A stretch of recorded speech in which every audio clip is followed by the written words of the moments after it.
நமஸ்காரம். வணக்கம். தமிழக நெஞ்சங்களே, தாமரை நெஞ்சங்களே, வணக்கம். ஒரு சில விஷயத்தை நம்ம பேசணும், நாட்டு நடப்புகளை தெரிஞ்சுக்கணும். நமக்கு என்ன அப்படின்னு விடக்கூடாது யாருமே. தினமும் நம்மளுடைய வேலைகள் செய்கிறோம். என்ன பண்ணுறோம்? காலையில் எழுந்திரிக்கிறோம், குளிக்கிறோம், சாப்பிட்றோம். நம்மளுடைய காலை கடன்களை முடிச்சுட்டு நீட்டாக நம்மளுடைய குடும்பங்கள் நல்லா இருக்கணும்னு சொல்லி, அதாவது குடும்பத்தில் இருக்கிறவங்க அவங்க வேலைக்கு போகிறாங்க, வர்றாங்க, குழந்தைகளை காப்பாற்றுறாங்க, குழந்தைகளை படிக்க வைக்கிறாங்க. இந்த காலங்களில் முதலெல்லாம் நம்பி விடலாம், இப்போல்லாம் நம்பி விட முடியாது. ஏன்னா இப்போல்லாமே நிறையா தவறுகள் நடக்குது. ஆணாக இருந்தாலும் பெண்ணாக இருந்தாலும் குழந்தைகளை அனுப்பி போட்டு வெளியில் அங்கே ஸ்கூலுக்கு போயிட்டு வர்றதுக்குள்ளேயே நம்மளுக்கு ரொம்ப பயமாக இருக்கும். எப்படா வீடு திரும்புவாங்க, வருவாங்களா மாட்டாங்களா, இல்லை வீடு ஏதாவது வேறு ஏதாவது அது பழக்கத்துக்கு அடிமையாகிடுவாங்களா அப்படிங்கிற ஒரு பயம் நமக்கு இருந்துக்கிட்டே இருக்கும். ஆனால் அந்த பயமாகப்பட்டது ஏன் வருது அப்படின்னா, இந்த நாட்டில், நம்ம தமிழ்நாட்டில் நடக்கிற விஷயங்கள் பார்த்திங்கன்னா,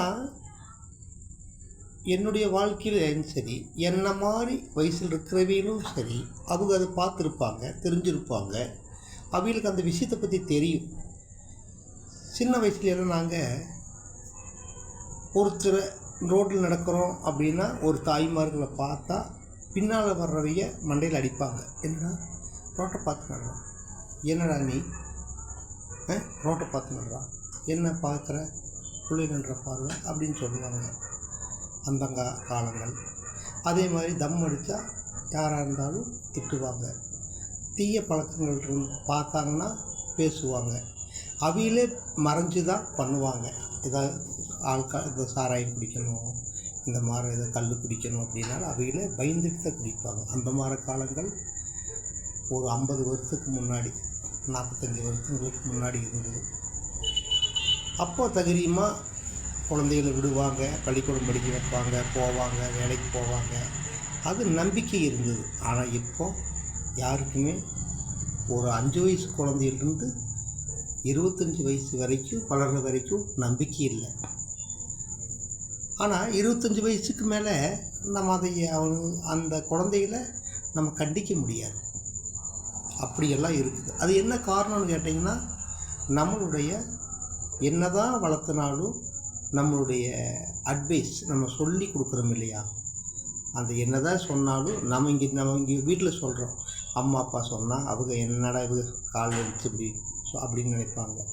அதே மாதிரி வெளியில் போனால் ஃப்ரெண்டுங்க எல்லாருமே, கூட படிக்கிற பசங்க எல்லாருமே என்ன நினைப்பாங்கன்னு கேட்டிங்கன்னா, இவன் நம்மளை முந்தக்கூடாது, நல்லா படிக்கிற பையனாக இருக்கும், அவன் நம்மளை விட முன்னாடி படிக்கிறான், மார்க் வாங்குகிறான், அவன் எப்படியாவது கெடுக்கணும் அப்படிங்கிற எண்ணங்கள் நிறையா இப்போ இருக்குது. அவன் நல்லா இருக்கிறான், நல்லா இருக்கணும்னு ஊக்குவிக்கிற மக்கள் இப்போ இல்லை. பொதுவாக தமிழ்நாடு இப்போ ரொம்ப கெட்டுருச்சு. என்ன காரணம்னு கேட்டிங்கன்னா, சொல்லுவாங்க பெரியவங்க, அஸ்திவாரம் பேஸ் மட்டும் ஸ்ட்ராங்காக இருந்தால் தான் மேலே ஸ்ட்ராங்காக இருக்குன்னு சொல்லுவாங்க. அது மாதிரி தமிழ்நாட்டை ஆள்றவையே சரியில்லை. அவங்க பிராந்தி கடை, கள்ளுக்கடை, பிராந்தி கடை, அப்புறம் பாரு, இதெல்லாம் மூளைக்கு திறந்துருக்குறாங்க. அப்போ என்ன ஆகும்? நம்ம குழந்தைகளும் நம்ம பயப்பட்டு தான் வளர்த்தணும். ஆனால் அதுக்கெல்லாம் ஒரு மாற்றமான ஒரு நிலை இருக்குது. என்னன்னு கேட்டால், நீங்கள் அந்த பையன் நல்லபடியாக இருக்கணும், நல்லா இருக்கணும், நம்ம தைரியமாக நம்ம நம்பிக்கையோடு இருக்கணும். நம்ம பையன் நம்ம இல்லாட்டியும் கூட நல்லா வாழுவான் அப்படிங்கிற நம்பிக்கையோடு இருக்கணும். அதுக்கு என்ன வழின்னு கேட்டிங்கன்னா, நம்ம நிறைய திட்டங்கள் இருக்குது, நிறைய அமைப்புகள் இருக்குது, நிறைய என்ஜிஓக்கள் இருக்குது. அதெல்லாம் நம்மளுக்கு ஒத்து வராது. நமக்கு ராஷ்ட்ரிய சுயம் சேவா சங்கத்தில் நீங்கள் படிக்கிற 10வது படிக்கிறாங்க, 12வது படிக்கிறாங்க, பையனுக்கு விவரம் வந்துருச்சு அப்படின்னாலே அந்த அமைப்பில் கொண்டு போய் நீங்கள் சேர்த்துங்க. எப்படின்னு கேட்டால் ஷாக்கா நடக்கும்.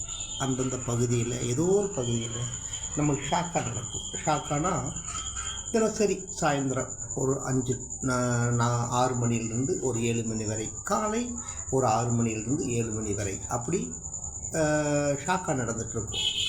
அந்த ஷாக்கா நடக்கிற பகுதியில் நீங்கள் பார்த்து அது யார் பொறுப்பாளர் என்னன்னு பார்த்து அங்கே கொண்டு போய் சேர்த்துனீங்கன்னா அது பசங்களுக்கு தனி மனிதன் ஒழுக்கம் வரும்.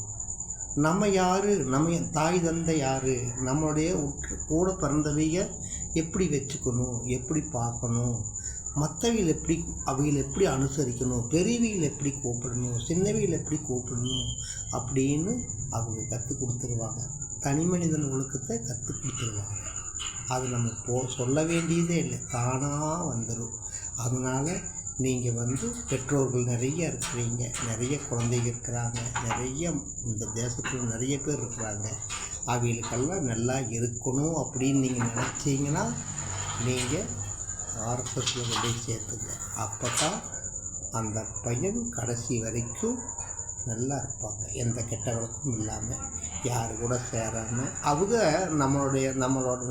நம்மளை அவங்க எப்படி புரிஞ்சுக்குவாங்க, இவங்க எதுக்கு வர்றாங்க, திடீர்னு எதுக்கு பேசுகிறாங்க, என்ன காரணம், அவன் எப்படி இருக்கிறான் அப்படின்னு கேட்டு தெரிஞ்சுக்க மாட்டாங்க. அவங்க பார்வையிலேயே அவங்க பேசுகிற விஷயத்துலேயே நமக்கு ஒரு தன்மை வந்துடும், தனி மனிதன் ஒழுக்கங்கிறது தன்மை வந்துடும். அதனால் எல்லாருமே நீங்கள் நம்ம குழந்தைய எந்த கெட்ட வழக்கம் இல்லாமல் இருக்கணும், நல்லா வாழணும், நல்லா இருக்கணும், நல்லா திருமணம் பண்ணி சந்தோஷமாக இருக்கணும், தேசப்பற்றோடு இருக்கணும். அப்படின்னா நீங்கள் அந்த குழந்தைகளை சின்ன வயசில் விட்டாலும் சரி, 4 வயசில் விட்டாலும் 5 வயசில் விட்டாலும் சரி, 10 வயசில் விட்டாலும் சரி, 12 வயசில் விட்டாலும் சரி, தப்பு கிடையாது.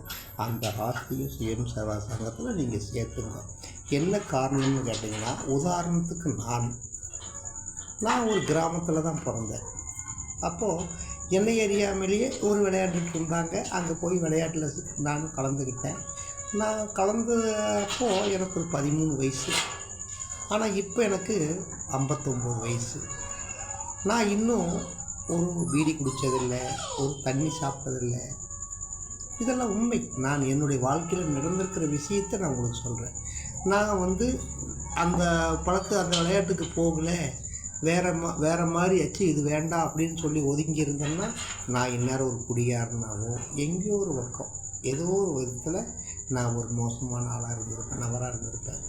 ஆனால் இப்போ நான் இந்த வயசுலேயும் தெளிவாக இருக்கிறேன். இதெல்லாம் ஏன் நான் உங்களுக்கு சொல்கிறேன்னா, இந்த காலங்களை நானும் பார்க்குறேன். நிறைய பேர் 8வது படிக்கிற குழந்தைங்க தண்ணி அடிக்கிறாங்க.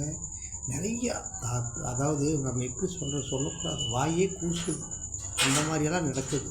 அந்த மாதிரி நடக்காமல் இருக்கணும்னா நீங்கள் இதையை கடைபிடிங்க. இதை யார் பார்க்குறாங்களோ இந்த வீடியோவை அவங்க எல்லாருமே ஷேர் பண்ணுங்கள்.